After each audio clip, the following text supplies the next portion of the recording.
वायु प्रदूषण कारण और निवारण।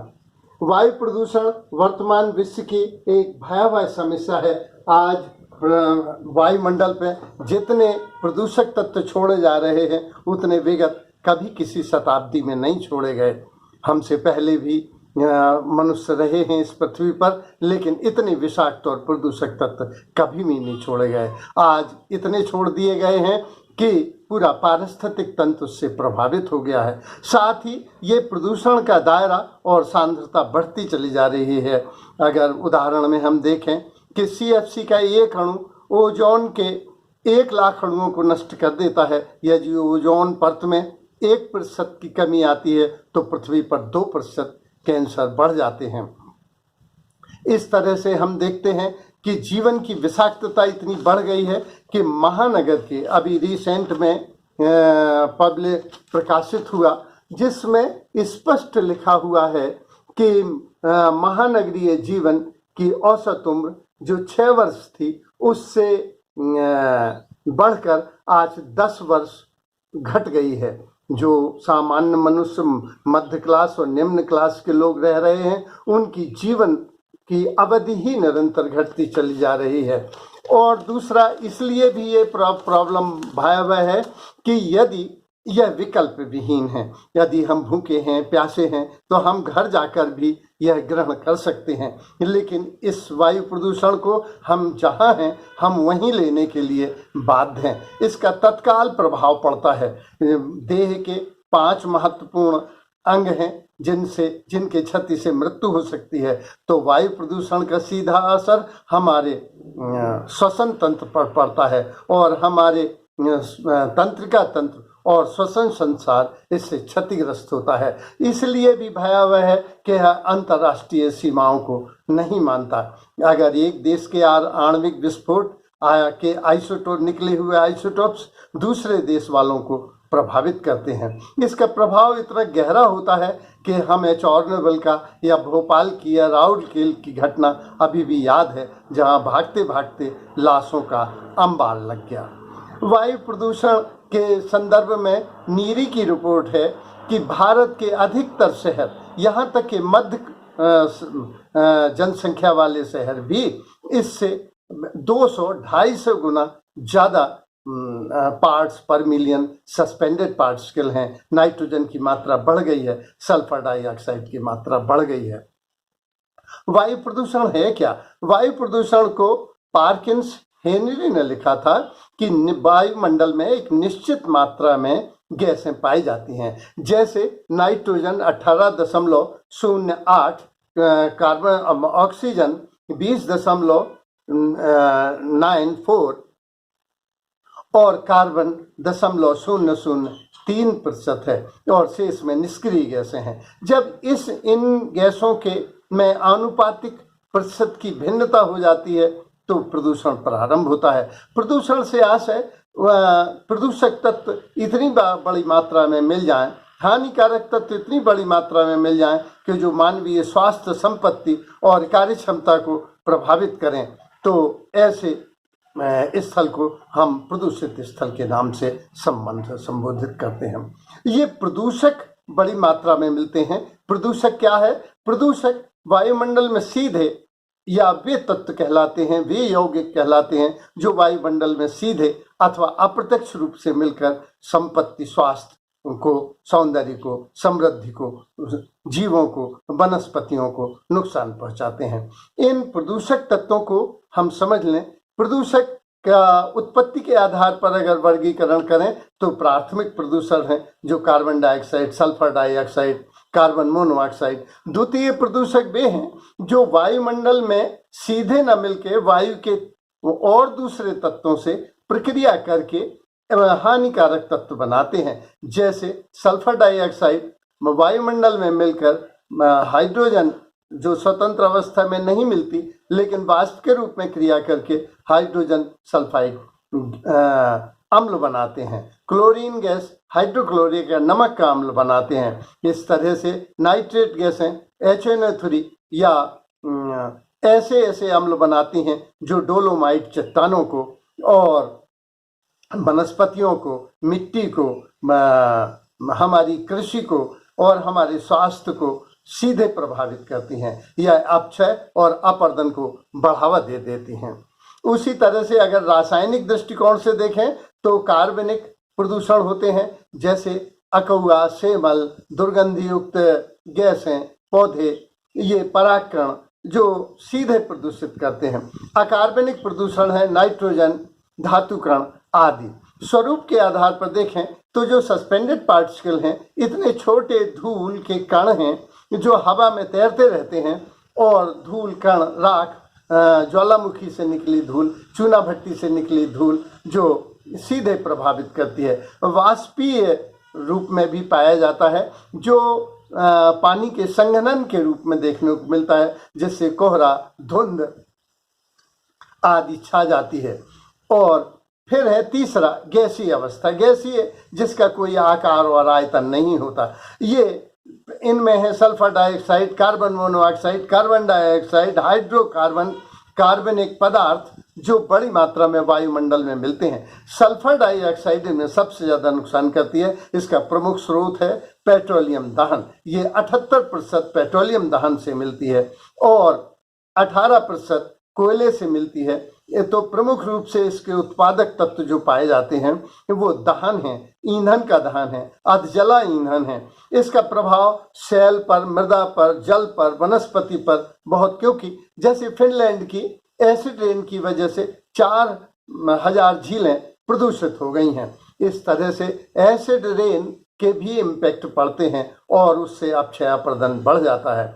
और मनुष्य के स्वास्थ्य पर जो सल्फर डाइऑक्साइड प्रभावित करती है वो नाक, कान, गला, ये ब्रोंकाइटिस और साथ ही साथ अस्थमेटिक डिसीज और कैंसर। बेंजोपायरेन जो क्रिया करता है वह कैंसर कारक है और उससे बेंजोपायरेन से कैंसर हो जाता है।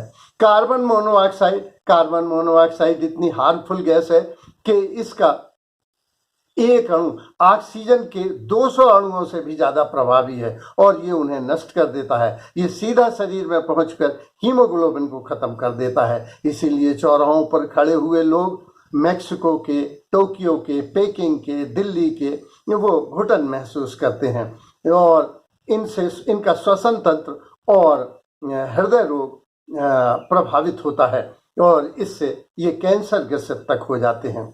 हीमोग्लोबिन के प्रभाव से की कमी से रक्त में ऑक्सीजन सोखने की क्षमता कम हो जाती है।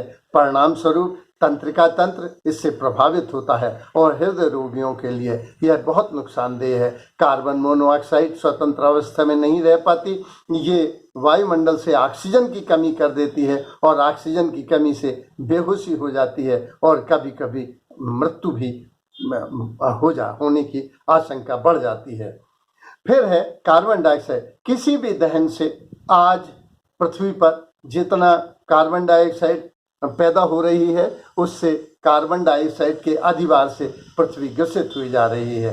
कोयले के दहन से बड़ी मात्रा में और परिवहन के साधनों से बड़ी मात्रा में कार्बन डाइऑक्साइड का उत्पादन होता है। ये पेट्रोलियम से निकला हुआ धुआं दिखता नहीं है पर बहुत हानिकारक है, जबकि कार्बन डाइऑक्साइड जो धुआं है वह दिखाई देता है। तो कार्बन डाइऑक्साइड से भी ज़्यादा कार्बन मोनोऑक्साइड है और जो कालांतर में कार्बन डाइऑक्साइड में बदल जाती है। कार्बन डाइऑक्साइड के अधिभार से पृथ्वी ग्रसित हो गई है क्योंकि ग्रहों का तापमान कार्बन डाइऑक्साइड की अधिकता से निर्धारित होता है। इससे कभी बहुत अधिक वर्षा होगी, बहुत कम वर्षा होगी। आज पृथ्वी कार्बन डाइऑक्साइड के अधिभार से ग्रसित हो गई है। यहाँ ऑक्सीजन और कार्बन डाइऑक्साइड का एक निश्चित युगों से अनुपात था, लेकिन ये अनुपात निरंतर घटता चला। आज 6% का ऑक्सीजन घटती चली जा रही है और 6% की दर से कार्बन डाइऑक्साइड बढ़ती चली जाती है। तो ऑक्सीजन का उपभोग ज़्यादा हो रहा है और कार्बन का उत्सर्जन ज़्यादा हो रहा है। तो कार्बन डाइऑक्साइड के अधिभार से जब पृथ्वी ग्रसित हो गई तो पृथ्वी का तापमान बढ़ जाता है, उसमें व्यतिक्रम आ जाता है, उसमें सूखे की अवस्था बढ़ जाती है, वर्षा बढ़ जाती है, बाढ़ और सूखा बहुत अधिक पड़ता है, जिससे फसलों का फसल प्रारूप और फसल चक्र और फसल की अवधि प्रभावित होती है। इस कार्बन डाइऑक्साइड से मनुष्यों पर बहुत प्रभाव पड़ता है, क्योंकि जो आज ध्रुवों की बर्फ पिघल रही है, समुद्र तट बढ़ते चले जा रहे हैं, तो कार्बन डाइऑक्साइड के अधिभार के बहुत अधिक प्रभाव पड़ रहे हैं। वनस्पतियां शुरू में कार्बन डाइऑक्साइड की वृद्धि से बढ़ी, लेकिन आज वनस्पतियों को भी क्षत हो रही है। अगर हम दिल्ली की वनस्पति देखें या सिंगरौली की वनस्पति देखें तो आम, नींबू आदि की पत्तियां टेढ़ी हो गई हैं। उन पे धूल जमा हो जाने से फोटोसिंथेसिस की क्रिया नहीं, रिस्पायरेशन की क्रिया नहीं हो पाती, प्रकाश संश्लेषण की क्रिया नहीं, इससे वनस्पतियों को नुकसान हो रहा है। हाइड्रोकार्बन सबसे ज़्यादा 56% कार्बन डाइऑक्साइड के साथ परिवहन के साधनों से निकलता है। उद्योगों से यह 16% है और घरेलू से 15% है। ये फेफड़ों में कैंसर के लिए जिम्मेदार है। कार्बनिक पदार्थ भूसा है। हम देखते हैं जो कृषि क्षेत्र हैं, इनमें चैत के महीने में, मार्च अप्रैल के महीने में भूसे की मात्रा बढ़ जाती है। पराग कणों की मात्रा बसंत ऋतु में बढ़ जाती है, इससे एलर्जी हो जाती है।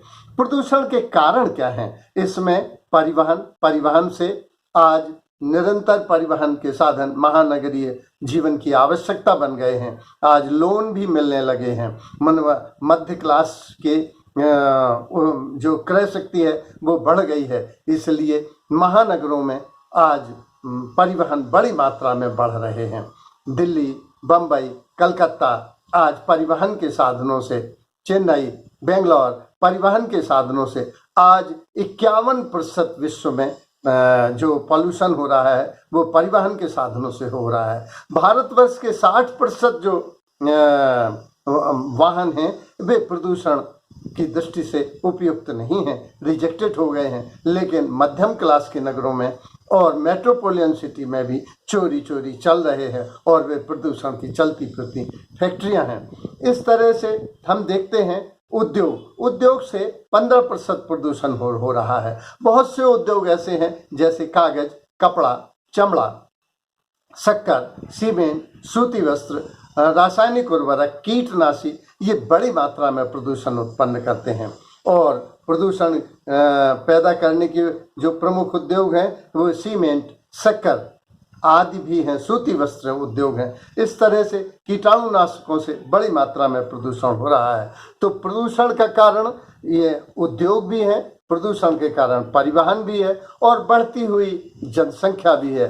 प्रदूषण हम देखते हैं वर्तमान में कि नगरों का अनियोजित विकास हो रहा है, जनसंख्या की कोई नीति नहीं है, इसलिए जनसंख्या की अत्यधिक वृद्धि से भी प्रदूषण फैल रहा है। आज विश्व में जो कार्बन डाइऑक्साइड की अधिकता बढ़ती चली जा रही है उसका कारण दहन तो है ही, पर सघन नगरीय क्षेत्र भी हैं, जहां जनसंख्या आज से 20 वर्ष पहले भी 80,000 प्रति वर्ग जावा की जनसंख्या या कलकत्ता की जनसंख्या या दिल्ली की जनसंख्या या मुंबई की जनसंख्या, ऐसे क्षेत्र भी हैं जहां 80,000 या 1 लाख व्यक्ति प्रति वर्ग किलोमीटर से ज़्यादा रह रहे हैं। तो आज औद्योगिक नगर, अत्यधिक जनसंख्या के नगर, अनियोजित नगर, ये बड़ी मात्रा में प्रदूषण फैला रहे हैं। आज विश्व में कार्बन डाइऑक्साइड अधिक पैदा हो रही है और ऑक्सीजन का कंजम्पशन बढ़ गया है।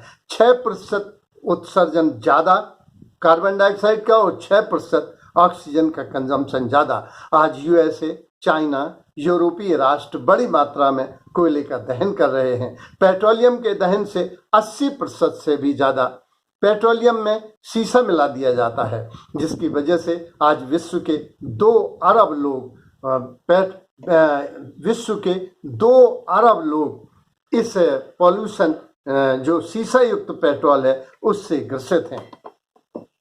महानगरों की जो आयु घट गई है, अगर हम उसको देखें, देखो इंडियन लूजिंग 10 इयर्स, माने सामान्य व्यक्ति 10 साल तक खो रहा है। 2013 में यह 6.5 साल था, बढ़ता चला जा रहा है। इनमें उत्तर प्रदेश में सबसे ज़्यादा है जो 8.2, बिहार 7.4, पंजाब 5.9, वेस्ट बंगाल 5.9, झारखंड 5.5, इस तरह से जनसंख्या दिल्ली, चेन्नई, उन्नाव, लखनऊ, कानपुर ये प्रदूषित शहर हैं जिनमें बड़ी मात्रा में। और बांग्लादेश, जो ग्लोबल पॉइंट ऑफ व्यू से देखें तो बांग्लादेश में सबसे ज़्यादा प्रदूषण हो रहा है, जिससे 6.9 वर्ष आयु घट जाती है। इंडिया, नेपाल, पाकिस्तान, इनमें पॉल्यूशन, जो विकासशील राष्ट्र हैं उनमें प्रदूषण बढ़ रहा है। भारत में प्रदूषण औद्योगिक और सघन नगरों में है।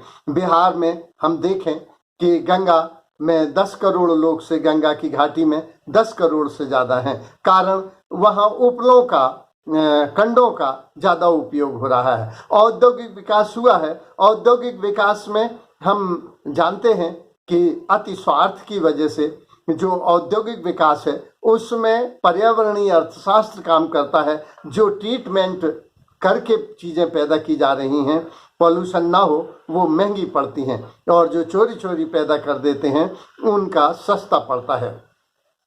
तो हमने देखा कि सीमेंट, शक्कर, उर्वरक, कीटनाशी, रासायनिक, कागज, चमड़ा, कपड़ा आदि उद्योग, इनसे भारत के शहर 1.5 से 2 गुना से ज़्यादा प्रदूषित हो गए हैं।